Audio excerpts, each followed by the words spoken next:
It's been 48 hours since the horrific Pahalgam terror attack took place, and India has already set into motion a series of actions against Pakistan. But what happens next? Diplomatic actions have been taken, but the questions I'm posing now, the big questions on India Global, as to what will be the next steps. First up, is diplomacy now going to lead to some sort of a military action against Pakistan? Remember, there's been an unprecedented clamor simply because it's the first time in almost over 2 decades that tourists have been attacked by terrorists. Second question, as far as the all-party meeting is concerned, what can be expected? Remember, there have been voices of very disappointing voices that have come in, questioning the motive as well. Can India come united against terrorism? And what will be that response that will unite them? Next question, how will the Indus Treaty pause dry up Pakistan? 80% of Pakistan's farmlands are served by the Indus water, but that won't change overnight. When will it change and what will be the impact? We decode that. And lastly, will the world now isolate Pakistan, which is a pariah state? Remember, this isn't India of 2000. This is a changed India. And what all can it accomplish is another key thread that I will now ask on the panel. Joining me is Michael Kugleman, South Asia expert, and General Dwivedi to talk more about what can be India's next steps going forward. In fact, General Dwivedi, let me start by asking you, sir. So far, diplomatic steps, very strong, very harsh diplomatic steps have been taken by India in the last 48 hours. What do you now expect as the next course of action, given the fact that Prime Minister Modi said in no uncertain terms today that those perpetrators will be hunted till the last end of earth? Well, Gaurie, firstly, thank you for having me on your show.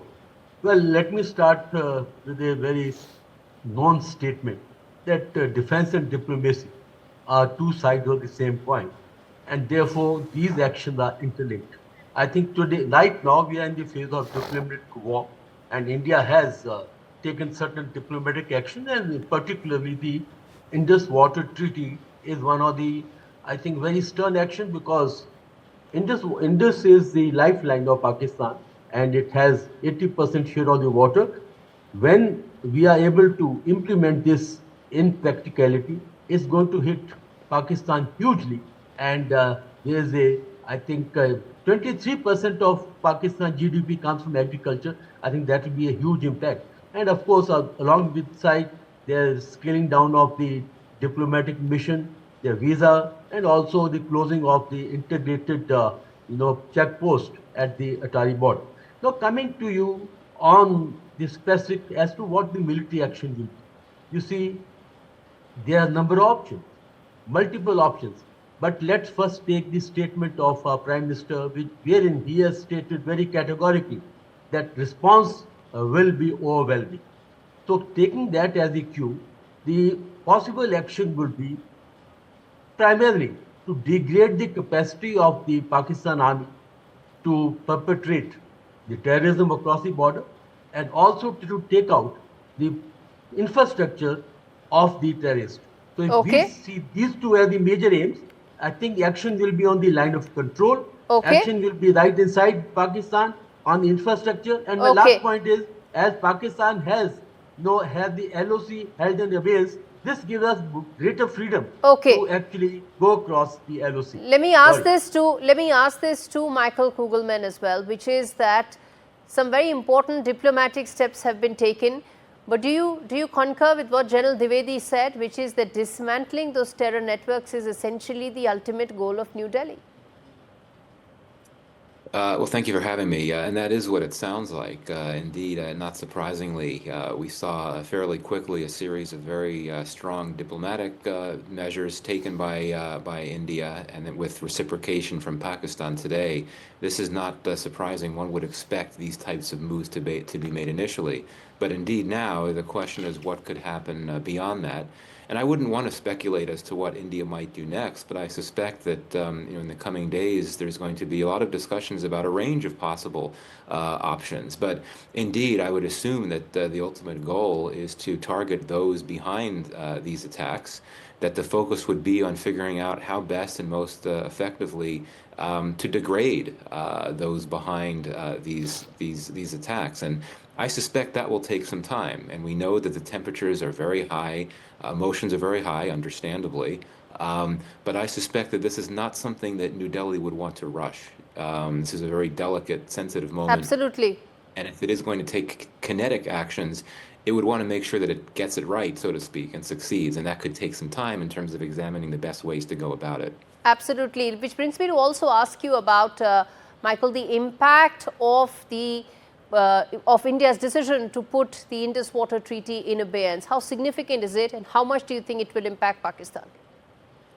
Well, it's very significant because it's never happened before. And there have been times when New Delhi has signaled a desire to consider doing so, particularly in 2016, somewhat in 2019, but did not follow through. I think that the main impact initially will be psychological for Pakistan, in the sense that it is indeed the lower riparian country, and so its vulnerability here is very high. But I don't think that there would be, and I think you alluded to this before, there wouldn't be any immediate impact for Pakistan in terms of water security, just because it's not like you just, flick a switch and then water is not flowing into Pakistan. India would need to take measures in terms of building dams or other things, and this is something that could take time. And given geological realities, India would need to be very careful about how it goes about that, because if it doesn't do it right, it could end up flooding parts of its own territory. Absolutely. But I think that what India could do is, be in a position, if it's going to suspend this for quite some time, it would be in a position to being able to store more water, because that's where there's limits in the Indus Treaty, and that in time could certainly impact the flow of water down into Pakistan. But Absolutely. This is not instantaneous.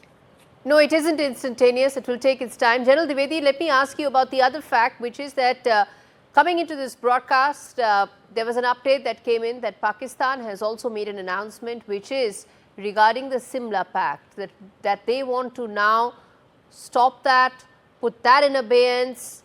They said that as some of the other options that they are evaluating. Explain to our viewers, what does that really mean? Well, Gaurie, in fact, I had the privilege of fighting 1971 war, so I look at this treaty very closely. I think this treaty was a shortchanged. India was shortchanged. It was more favorable to Pakistan because they were able to get 93,000 of the PWs. We also have to return the captured territory. And one of the key component of this agreement was that line of control, because initially it was known as ceasefire line. Now that will be given greater, I would say, sanctity and legality, that it will be now known as line of control. Line of control means it was almost like a de facto border, and its sanctity had to be maintained. And one of the clause was that both sides will not try to alter the status of this line, and it will be done through a dialogue or through mutual consultation. But Pakistan has not honored this agreement. They have violated this agreement repeatedly. Case in point, 1999, they came in a big way and they tried to alter the status or line of control. And thereafter, this proxy war that is going on, they are violating the LOC repeatedly, because after all, the cross-border terrorism implies violation of the LOC. So therefore, I don't think this agreement has any kind of meaning. They did this act just as a, I think, knee-jerk reaction to our action of holding in abeyance the Indus Water Treaty. But this is just a knee-jerk reaction. It does not actually impact our operations or our status. Absolutely. All right, let's leave it there. Thank you so much, gentlemen, Michael Kugleman and General Dwivedi, for joining me on this edition of India Global. Well, bottom line, viewers, is that this is not the India of early 2000s, when innocent civilians were killed and nothing was done. Neither is it the India of 2008, when the horrific 26/11 attacks took place and the response was nothing more than dossiers that were handed over. The India of today is a geopolitical and economic heavyweight, and with global leaders and global powers that have come out in full support of India, condemning the violence.